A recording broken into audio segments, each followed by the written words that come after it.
Hey friend, Heather Creekmore here. Happy November. Today I'm talking to my friend Michelle Rayburn. She's also a podcast host and an author, and she's been on a journey. In fact, I think she says in this interview that her journey kind of started when she interviewed me on her show and read Compared to Who before we talked. And so she was all caught up in dieting and all the things probably most of us have been caught up in. And she's been on a journey. She's started following intuitive eating and thinking about the ways she thought about her body and all the things. She's been on this journey, the same journey you may be on today. And so today I'm going to talk to her about the journey. She's going to share her story. I really think this is a beautiful episode. I love talking to people who have walked this path to freedom. I mean, we are so convinced by culture that the path to freedom is getting an after picture we can post on the internet and then feel proud of our body. But an after picture only lasts for a millisecond, right? The kind of after that Michelle is sharing about here today will last till and through eternity. Where are we investing? What are we hoping to get our crowns in? Oh, Michelle does a beautiful job today, just taking us on the path with her, and I can't wait for you to listen. Hey, it is November, 1 month until my brand new book, the 40-Day Body Image Workbook, Hope and Help for Christian Women Who Have Tried Everything. It comes out December 12th. You can get it on Amazon. You can get it on Baker Books. You can get it on christianbook.com, wherever you're buying books and presents this holiday season. Go grab a copy for yourself. Grab one for a friend. It goes deep, okay? It's a workbook, but it goes deep. So you may want to grab a couple friends and just plan to work on it together. Get a group together and say, hey, okay, we're doing this. We're going to start in January, and this is what we're going to do because we need body image freedom so that we can do what Jesus has asked us to do, so that we can love him and love others well, so that we can stop obsessing over our food and our bodies and just be free to serve him. Go check it out wherever you get your books. Let's get going. Welcome to Compared to Who, the podcast to help you make peace with your body so you can savor God's rest and feel his love. If you're tired of fighting body image the world's way, Compared to Who is the show for you. You've likely heard lots of talk about loving your body, but my goal is different. Striving to fall in love with stretch marks and cellulite is a little silly to me. Instead, I want to encourage you and remind you with the truth of Scripture that you are seen, you are known, and you are loved no matter what your size or shape. Here, the pressure is off. If you're looking for real talk, biblical encouragement, and regular reminders that God loves you and you're not alone, you've come to the right place. I hope you enjoy today's show, and hey, tell a friend about it. Hey there, welcome to the Compared to podcast. I'm Heather Creekmore, and I am so glad you're joining us for this conversation today with my friend Michelle Rayburn. We are going to talk about her journey out of diet culture. Now that might sound really unfamiliar to some of you, and some of you are like, oh yes, I know all about diet culture. But diet culture generally, it is kind of this world where we are believing all of the messages coming at us related to how we should take care of our bodies. And I'm saying that kind of loosely, but the goal of what we feed our bodies, how we move our bodies is all towards one end. And that is to achieve a certain body type, body size, body shape, achieve a certain look. And all of that generally kind of falls under this umbrella of diet culture. And so today, Michelle, I'm so glad you're here. You are an author. You have a podcast. And we're going to talk about all that a little later in the show. But I've been watching you. I've been stalking you, Michelle. I've been watching you on social media kind of go through this journey. Yeah. As someone who, and I'm going to let you give words to this, but from my perspective, someone who may have been somewhat entrenched in diet culture and trying all the things and doing all the things, and is now maybe like awakening. That's kind of a weird word, but like your eyes are being opened to like a new way of thinking about things. So I'm so glad you're on the show today. Michelle, will you tell us your story? And you can start wherever you want to start. Thank you, Heather. Yeah, I'll start back when I started dieting, because I think that's a great place to start. I was looking back through some journaling I had done. I'm not really much of a journaler, but if you give me a workbook and you have me fill in some blanks, I'm going to put some stuff down there. And I was looking through this question about when did you start dieting? And I realized it was when my body started getting curves. I looked back and it was around 7th grade, around 12 years old. And I matured faster than some of my classmates. I had curves way sooner than some of them. I started menstruating sooner than some of them. And I remember feeling almost ashamed about my body because I no longer fit in smaller clothing. And at that time, junior high, there's a lot of pressure to go over to friends' houses and swap clothing with them. I don't know if you ever did that, but No, no. I didn't. So No. I don't know if it was just because I grew up in a church where we would go home in the afternoon with a friend and come back for a Sunday evening service with them. And while we were at their house, we would try on their clothes. And I remember when I stopped fitting into my friends' clothes. And so that was like the start of thinking I had to change my body. And then that began a journey of, in high school, going through I went to a large high school with really great hot lunch choices, and we had this salad bar line where you would weigh your salad, but then at the end I would get the Diet Mountain Dew and then the Hostess chocolate, the chocolate cakes. And so it was like this strange dichotomy of I'm going to eat the salad, but I'm going to have the treats. And I remember then deciding after that I need to walk that off because I had the treats. So that's really where it began. And then it just snowballed into years. I'm in my 50s. I'm 54. And I would say I spent the last 40 some years in that diet culture of trying to change my body to be what I thought it should be, whether it was size or whether it was how I looked in photos or whether it was having the right curves and all of that. So that's my starting point, Heather. Yeah, let's just pause there for a second. Yeah. 40 years. Yeah. I mean, well, I guess that's biblical. Wandering in the desert. All kinds of places we go. 40 years.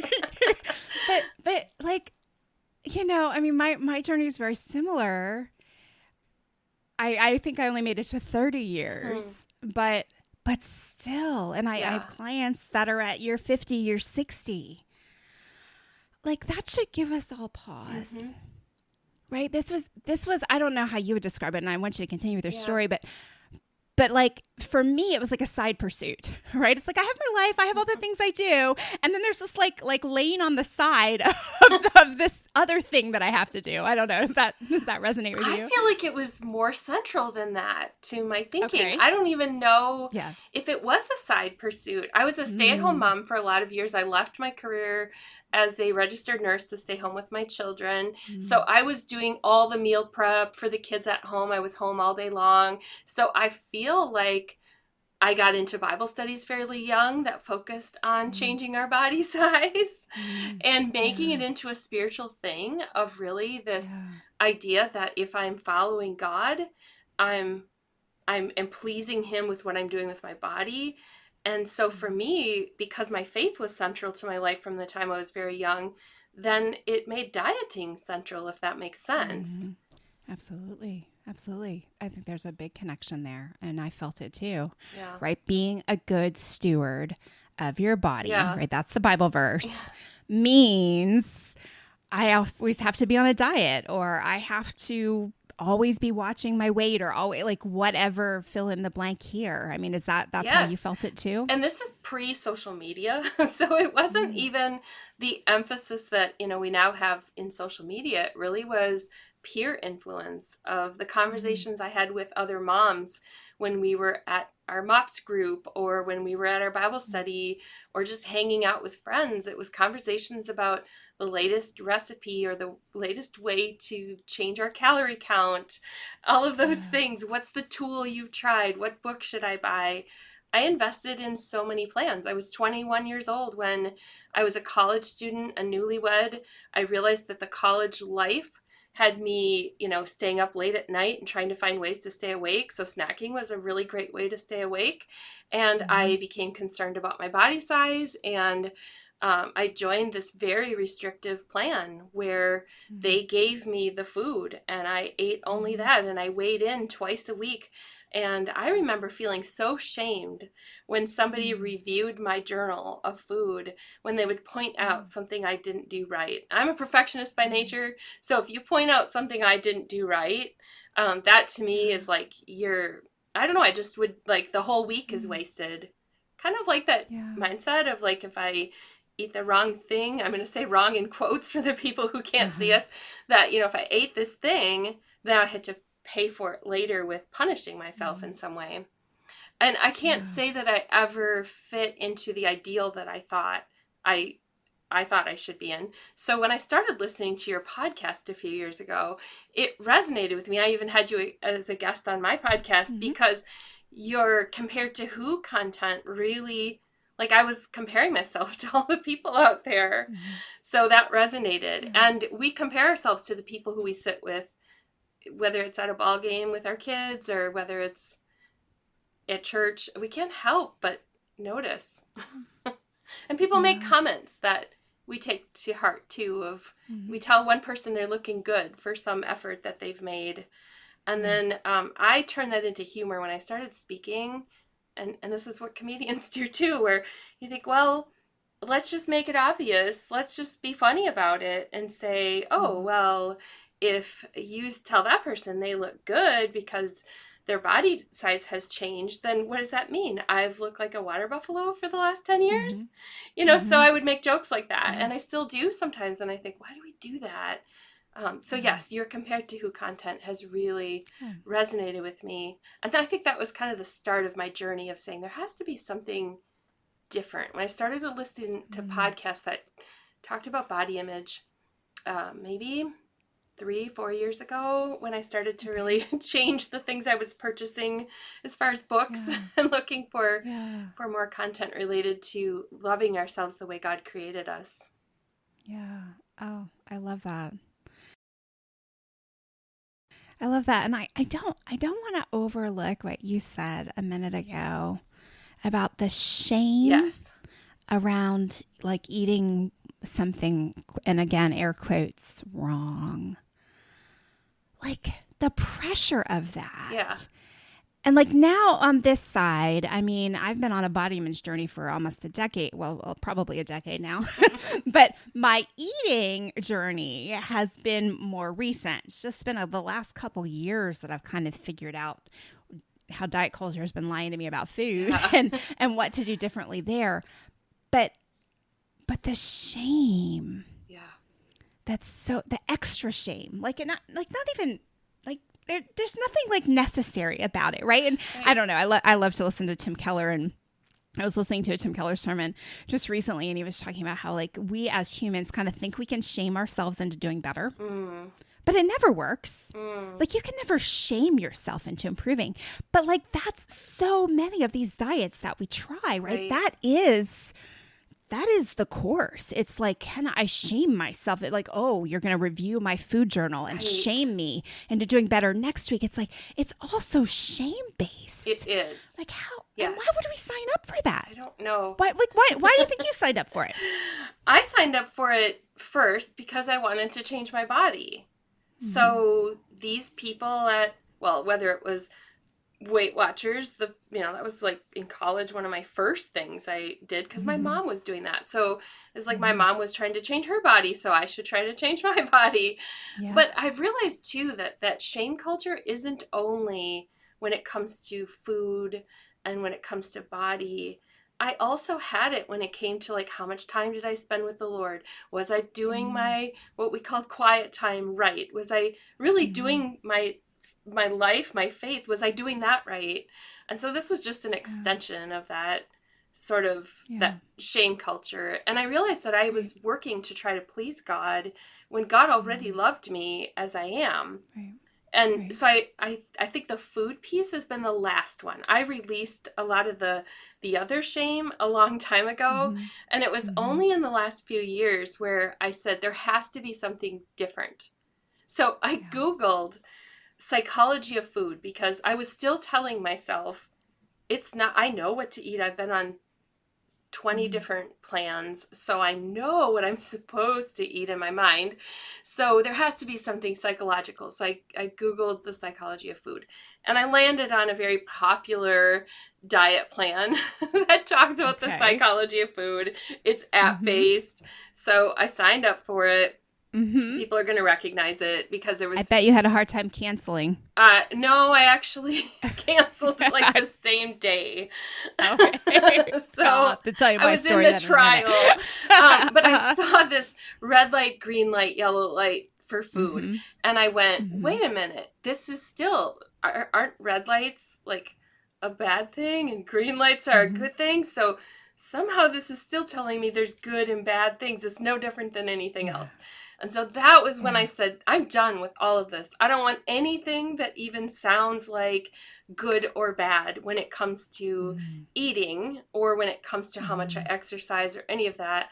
I want something that is just based on, and I started to think intuitive, I was like, and I had no idea this whole thing existed. So I Googled that, intuitive eating, and went, oh, that's a thing. So that was awesome. So that's been the start. I mean, there's so many versions of there's a lot of great material out there that's related to intuitive eating, or mindful is another term people use, but that has been about 1.5 years of this walking out of it. I don't track things. I've deleted all the apps from my phone.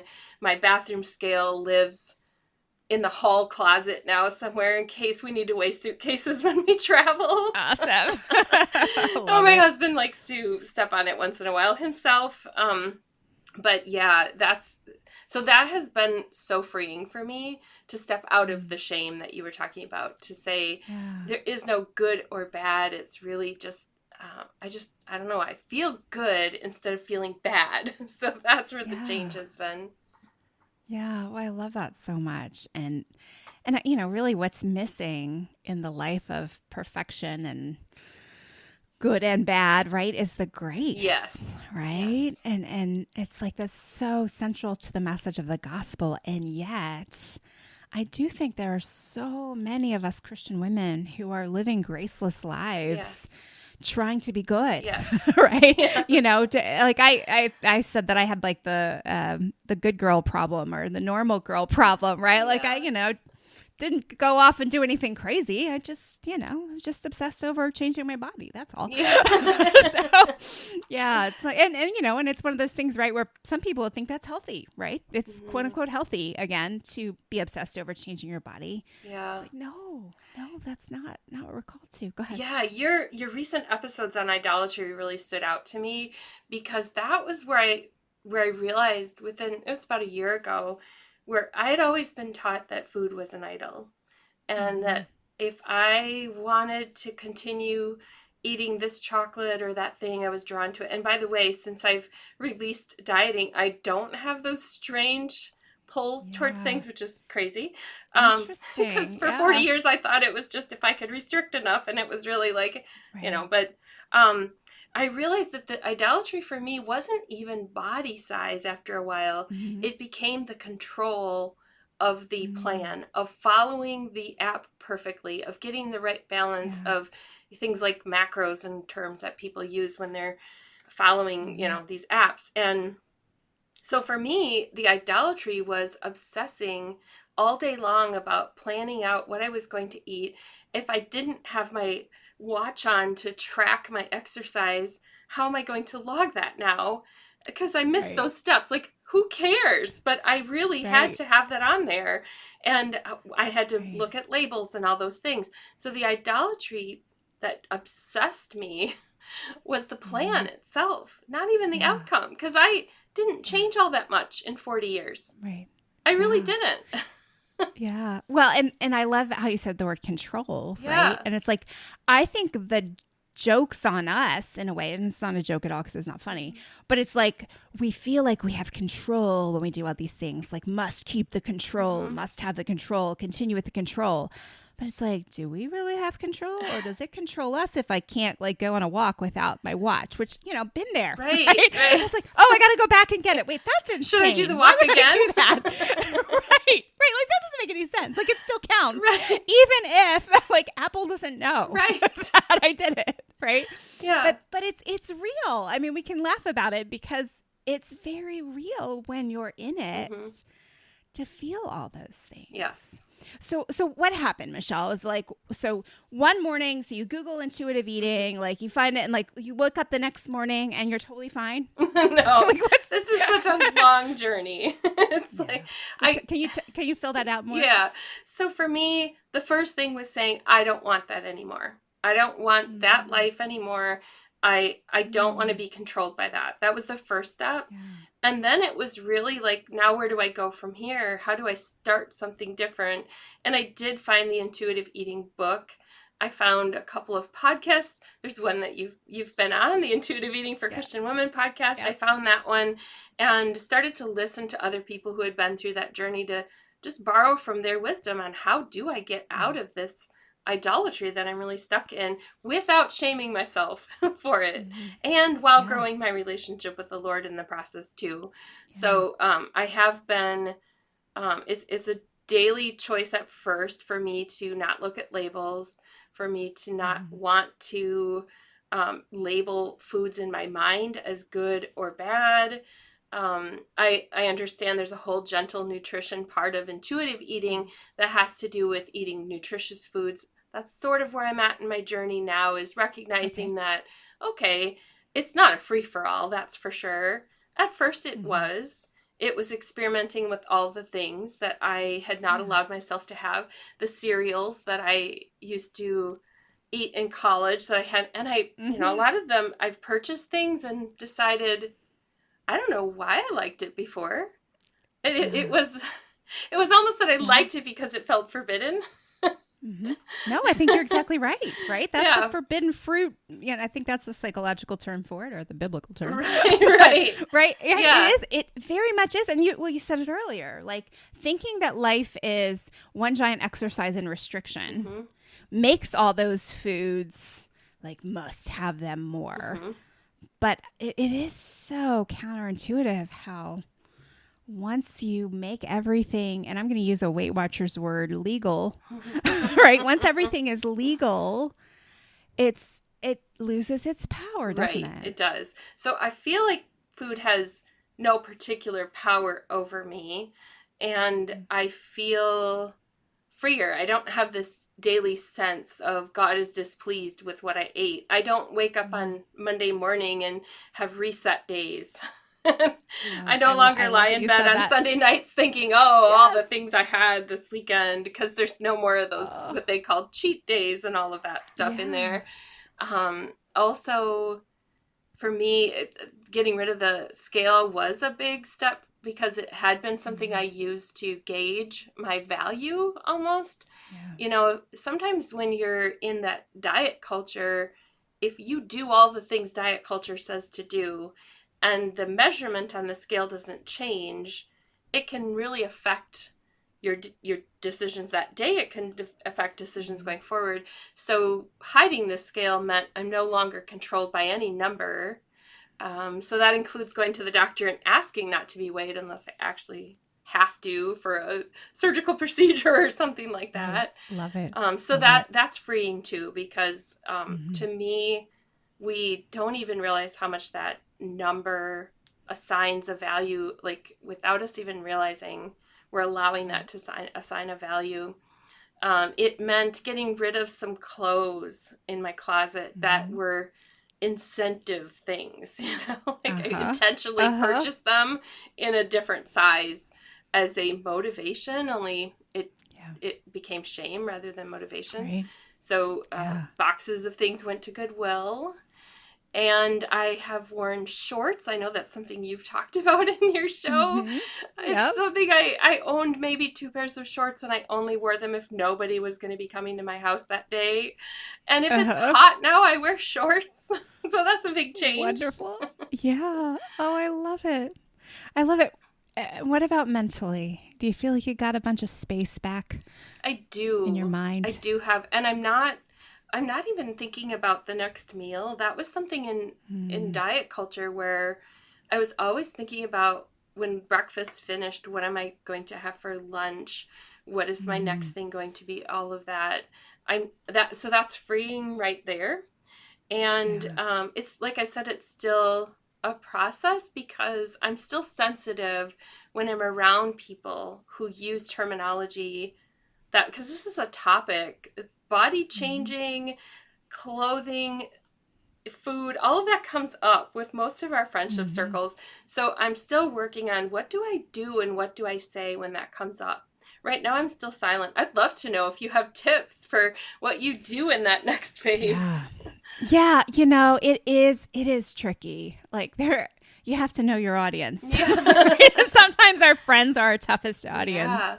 Yeah, you know, I've said things like, well, we might all have different definitions of health or, like some subtle things like that. But like, honestly, it's tough, right? Yeah. Because just like with you and me, let's go back 20 years. I know 100% that if someone had come up to me and said, you shouldn't be following that plan. You should be doing this. Like, there's no need to be afraid of food and don't, get rid of your scale. I would have been like, you are insane and so unhealthy. Like, get out of my life. I can't talk to you anymore.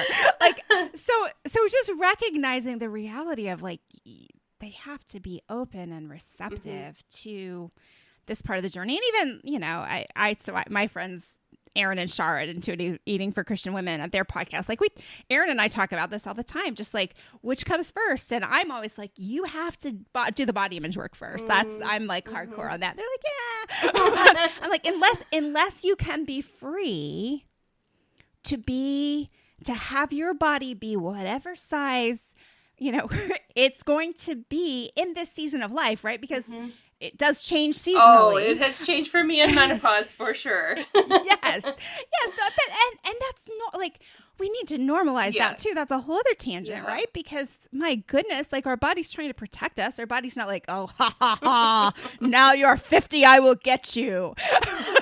That's not it at all. Like our body isn't like reading magazines like, how can I ruin her life? Like, no, there's a reason for it. God designed our bodies on purpose for a purpose. There's a reason why we all get a little bigger in the middle when we get around 50. And, so all like normalizing all these things, but unless we are free from the stigma and shame and frustration of my body should look like that. I want my body to look like that. I'm not going to be happy unless my body looks like that. Like then we are stuck. And so to your question with like friends, they might not be that or on their journey yet, but I think we can hook them. I don't think we hook anyone with food, right? In fact, I've even like gone back and forth. Am I talking about food too much on this podcast? Like, am I scaring people off that really need this message? Because I think people have to be hooked with body image. They have to be hooked with, yes, you're right. I am tired of trying to change my body. And like you and me, I've been on this journey for decades trying to change my body. And guess what? It's not working. Like none of the 20 diets I've tried have changed my body in any lasting way. So I give up. I'm out. Help.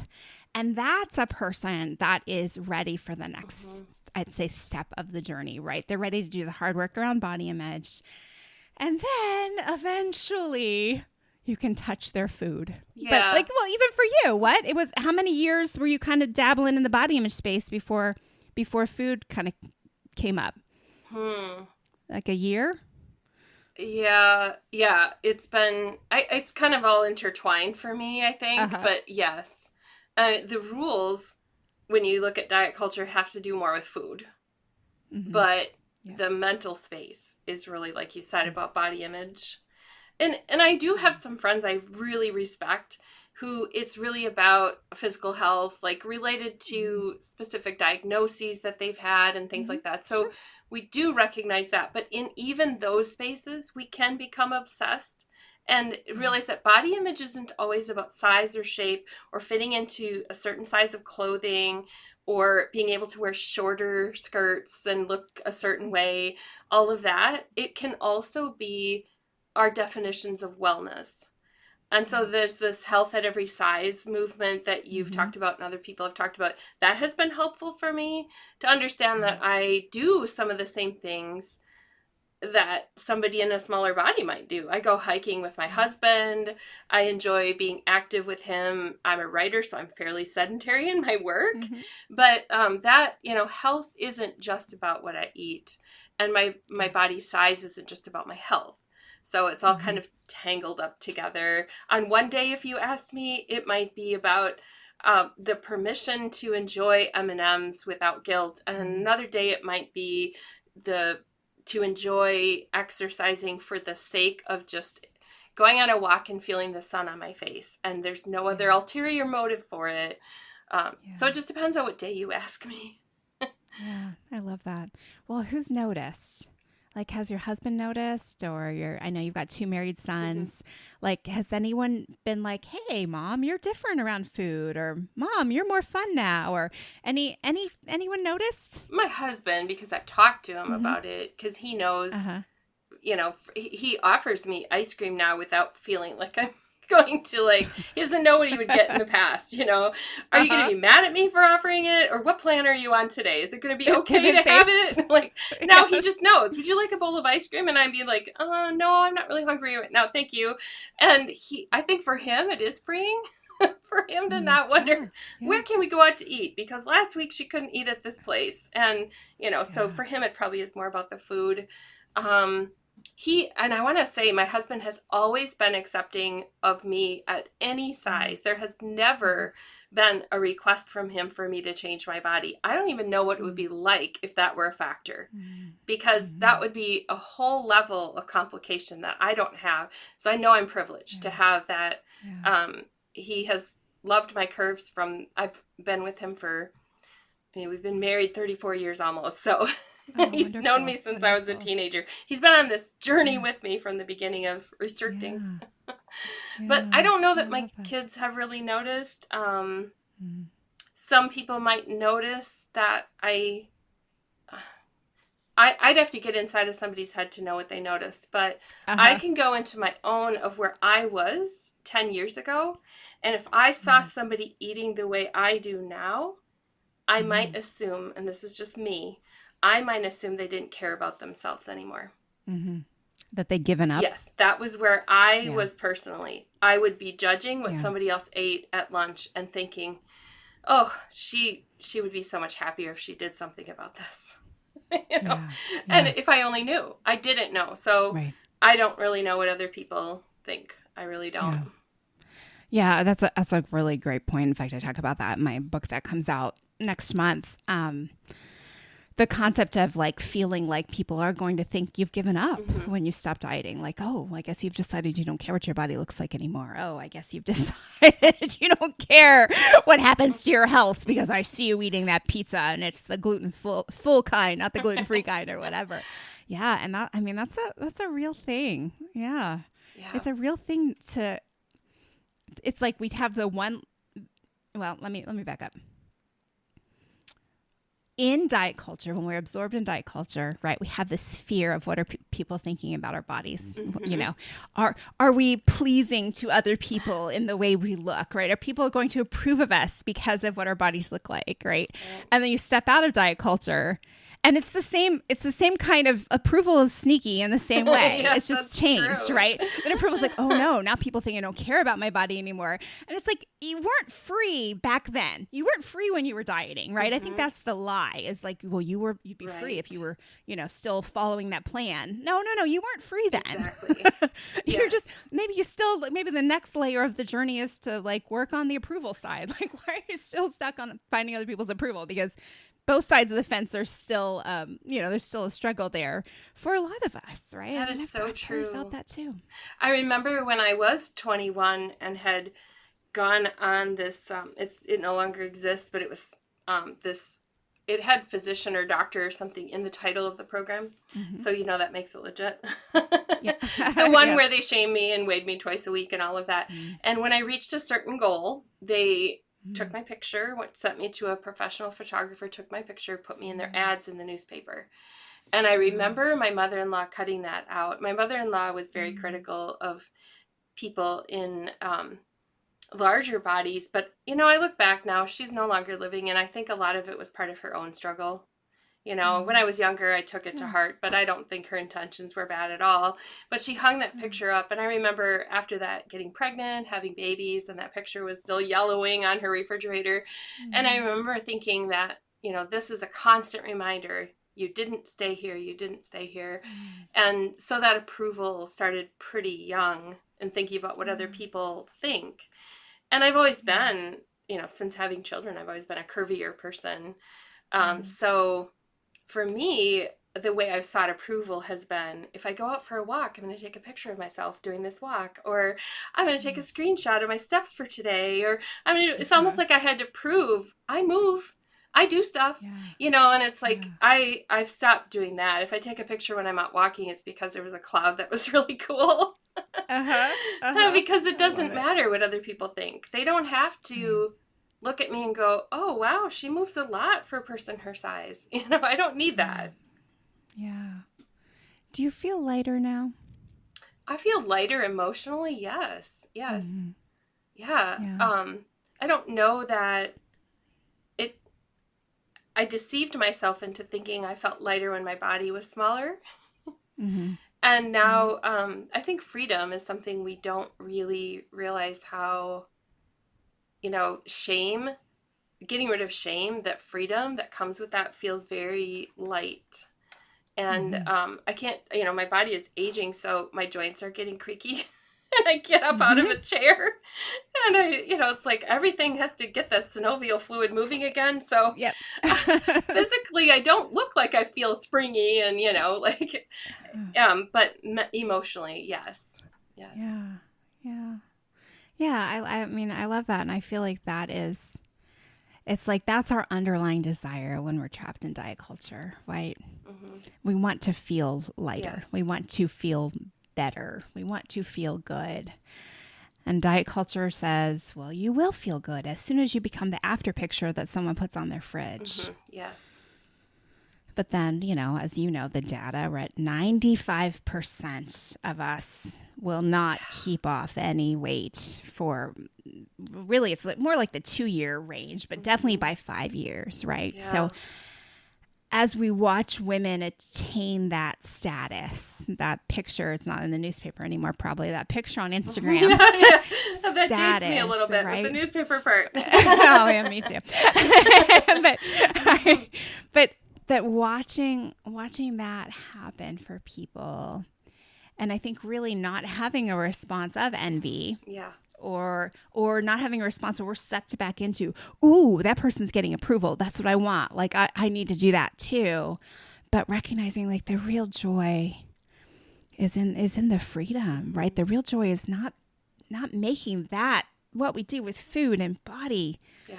What our joy in life really depends on. I think that's what helps us feel that lightness. It also is a spiritual growth process. When you release all the mind space, like when you're out walking and your mind is about planning out something related to changing your body, when you release that, there's this freedom to then think thoughts about my relationship with God. It's, thoughts about how do I build a relationship with this other person. It becomes more relationship based. Yeah. Meals become more relationship based instead of centered around food. And so that part of life is more enjoyable, to be able to focus on relationships. My husband did say that I seem, and I guess I didn't even make that correlation. He said that I've been I'm not as snappy as I used to be. I'm calmer, and I have a lot more grace. And I guess I never made the correlation. He just said, I noticed you've been really working on that over the last 5 years or so. And I'm like, I wonder if maybe that's related to me not being hungry all the time. I wrote that in my new book too. It's like, I know, to your point with relationships, I know I am better able to love God and love others well since I've stopped dieting. Yes. Part of it is just physiological. I'm not hangry or hungry all the time, right? And the other part is just exactly like you laid out so beautifully. you get the mind space back. Yeah. Yeah. Right? I can actually think about other people and maybe even to make it real, like at mealtime, like I can actually think about what might bring joy to other people to serve instead of being so consumed with what can I eat? What am I allowed to eat? Or, I mean, I think I've shared this story on the show before. It's really embarrassing and quite a mea culpa for me, but I had surgery and people were bringing food to our house. And I was just like, oh, I can't. I mean, I would never say this to anyone, but internally, I was like, I can't believe they would bring this food. Like, don't they know I can't eat that? Like, how insensitive. And looking back on it, I was starving. Like, I was just really hungry. And so that was what my anger came out of. But what a reaction. Like, people were kindly and generously bringing us food because I couldn't cook. And it's like, oh, it's so embarrassing to look back on now. But it's so true. Yeah. It takes too big of a place in our lives. And some people say, can I do both? Maybe you can. I never could.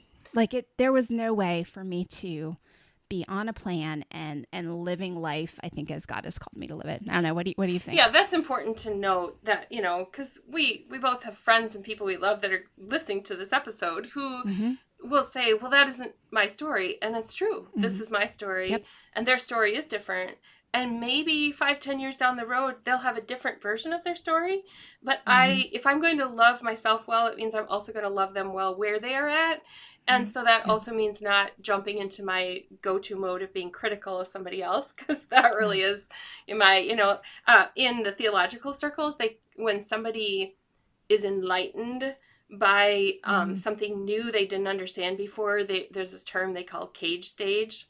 I feel like that was me when I first discovered intuitive eating. Like, everybody needs to do this. And what, I'm going to go on. So you probably saw some, when you said you saw some reels about my journey, that was me saying, hey, everybody, this is, I'm settled down now. I'm not really so much in the everybody should think this way. Everybody should pursue their journey and ask God where he would want them to be. And that might be pursuing a journey of something more along the lines of being intuitive about their eating. It might be a smaller step than that, but I'm here for anybody who is thinking they want to do something different from where they're at. I know Heather is here for that too. So for the listener out there, if you're thinking, I don't want to keep going the way I am, there are people who will listen and say there are other alternatives you can take. I love it. Michelle, tell us about what other projects you have going on. You have a podcast. Yeah. What's going on the podcast this season? And tell us about your books and all the things you got going on. My podcast is called Life Repurposed. And this is really comes out of the idea of wanting to find hope in the trashy stuff of life. We all go through difficulties and we all have before and after stories. They're all different. And so everything I do is really tied into that idea that in the midst of the struggles we have, God is there. So whether it's a Christian living book, a humor thing, or a Bible study, that's really the center. So my latest Bible study is a 4-part series called Remade. And the first one is out. It's called Renewed. And they're just Bible studies to walk through scripture and look at what does God say about all these RE words being remade, renewed, repurposed.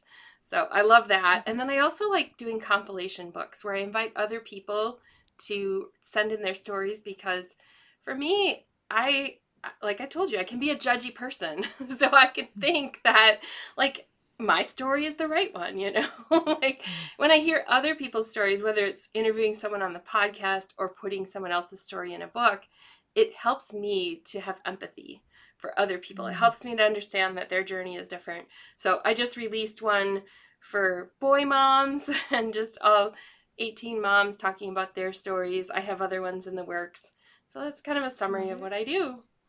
Love it. Oh, I love it so much. And I'm just so grateful for you being here and sharing your story with us. I know your journey is going to be inspirational. I know someone listening or watching today was like, oh, me too. Oh yeah, I've done that too. I've thought that too. So thank you for your willingness to just be authentic and share your journey with us. I truly appreciate it. Thank you for having me. And for the listener out there, if you are listening today, just know that if Heather were to interview me in 5 years, there's going to be another version of my story because I'm always changing. God's always working on me. So this is where I am today, and this is where Heather is today. But next year, there's going to be an even better iteration of us. Yeah, thank you for saying that, right? Because in my first book, Compared to Who, this is where I have to hang my head low. Like, I talk about weighing yourself regularly as a way to like keep things under control, because that's where I was. And so people read it and they're like, what? Oh, Heather, you're triggering us. I'm like, I'm sorry. Like, I've changed. Like, it's not in my new book, but it's just like 2 little lines. Because I'm traditionally published, I can't go change those 2 little lines. So anyway, I appreciate you saying that. Michelle, where can everyone reach you and listen to your show? They can find me at michellerayburn.com, and then from there they can find my show, my books, my socials. Wonderful. And I'll put links to all that in the show notes. Thank Well, you. Michelle Rayburn, thanks so much for being on the show again today. Thank you, Heather. And thank you for watching or listening. I hope something today has helped you stop comparing and start living. Bye-bye.